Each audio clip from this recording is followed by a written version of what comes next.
Alors, bonjour à tous, heureux de vous retrouver, chers amis, en ce vendredi 9 avril 2021, 17h49, heure du Québec. Donc, chers amis, j'espère que tout le monde va bien malgré tout.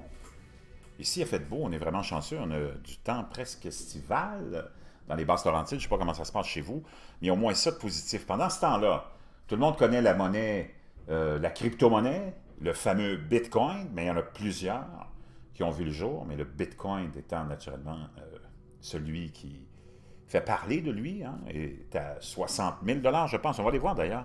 Je n'ai pas vu les dernières évaluations du Bitcoin. Hein, Bitcoin price, 73 000 dollars, 73 000 dollars canadiens. Wow! Pfiou! 73 000 dollars canadiens.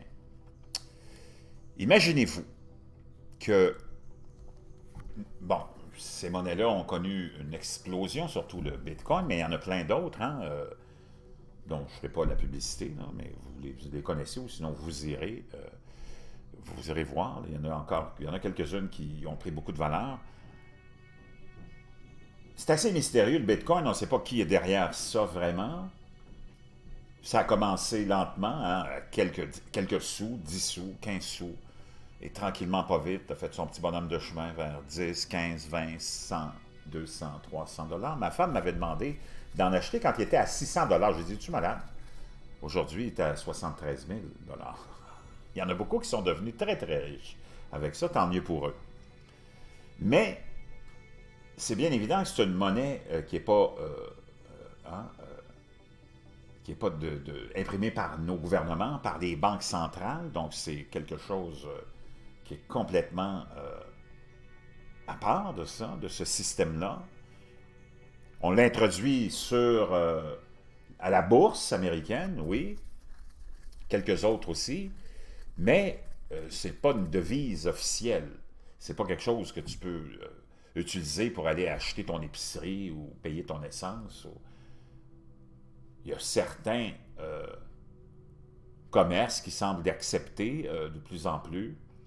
Il y a même des guichets qui s'installent un peu partout où tu peux aller acheter des bitcoins de toutes sortes ou des crypto-monnaies. Donc, c'est des centaines de milliards de dollars de valeur de gens qui investissent là-dedans parce que c'est un investissement dans le fond. Au lieu d'investir dans des actions d'entreprises, que ce soit minières ou pétrolières ou de services ou autres, tu investis ton cash dans le Bitcoin ou dans les autres crypto-monnaies.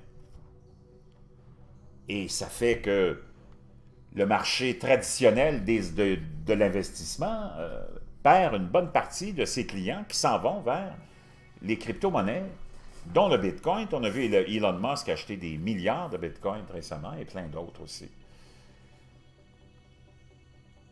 C'est quelque chose qui est à l'abri de l'œil curieux du gouvernement. Le système qu'on appelle les blockchains pour officialiser des transactions et s'assurer qu'il n'y a pas d'erreur, de fraude ou quoi que ce soit, ça s'appelle le mining. Hein? Et ça, c'est des gros centres d'opérations, de surveillance de transactions avec des ordinateurs mur à mur dans des pièces aussi grandes que des terrains de football. Ça demande une énergie incroyable, une ventilation incroyable aussi parce qu'il y a une chaleur extraordinaire là-dedans.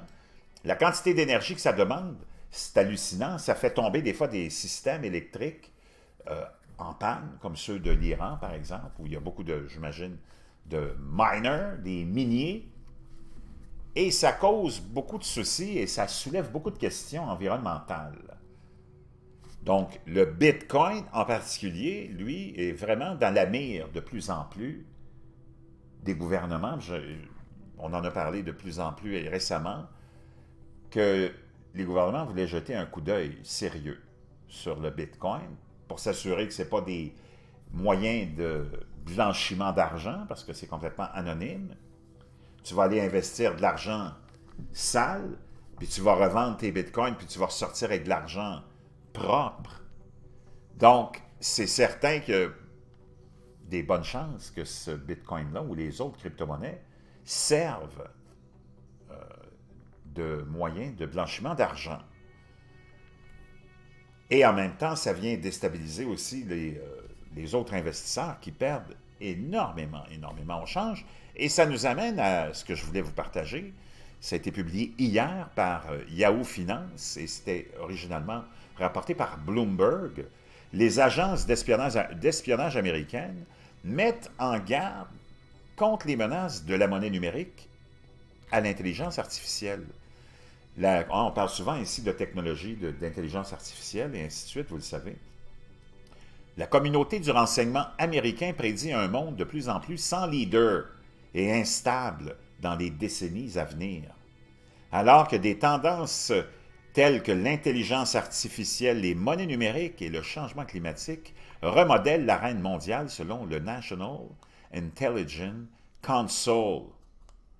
Les décennies à venir sont caractérisées par un décalage entre les défis mondiaux et la capacité des institutions et du système à répondre selon Global Trends 2040 and More Contested World.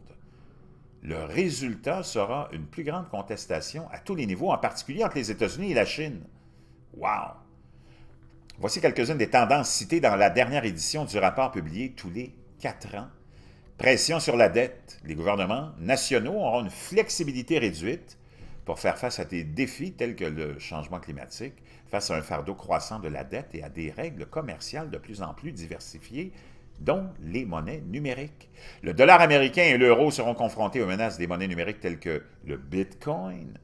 Les monnaies numériques émises par le secteur privé pourraient compliquer la conduite de la politique monétaire en réduisant le contrôle des pays sur leur taux de change et leur masse monétaire, indique le rapport. Les pressions climatiques. Le changement climatique entraînera des divisions sociales au sein des États et exacerbera les tensions internationales. Cela aggrave l'insécurité de l'eau et augmentera les pressions pour la migration. La Chine a affirmé, bien que le rapport indique qu'aucun État ne sera en mesure de dominer toutes les régions ou tous les domaines, l'intensification de la concurrence américaine avec la Chine parcourt ces pages de ce rapport. La superpuissance asiatique cherchera à affirmer sa domination en Asie, à presser les alliés américains de restreindre l'accès aux bases américaines et à se rapprocher de Taïwan, ou à rapprocher Taïwan de la réunification d'ici 2040, peut-être par une coercition soutenue et intensive. Les États entraîneront une nouvelle prolifération nucléaire et un risque accru de conflit entre États. L'intelligence artificielle améliorera la performance des armes, des défenses et des systèmes existants. Course spatiale, d'ici 2040, on en parle aussi beaucoup ici de la course spatiale, hein, à un monde à l'envers, mais la Chine sera le plus redoutable rival des États-Unis dans l'espace à ce moment-là.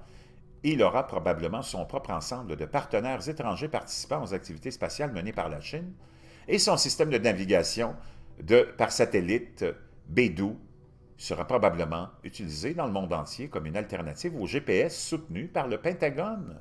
Populisme permanent, polarisation, le long ethnique et religieux. Vraiment fascinant tout ce que ça raconte, cet article-là. Je voulais vous le partager parce qu'il faut s'attendre à tout un chambardement dans les mois, les semaines, les mois, puis les quelques années à venir. Je vous laisse ça, vous lirez ça.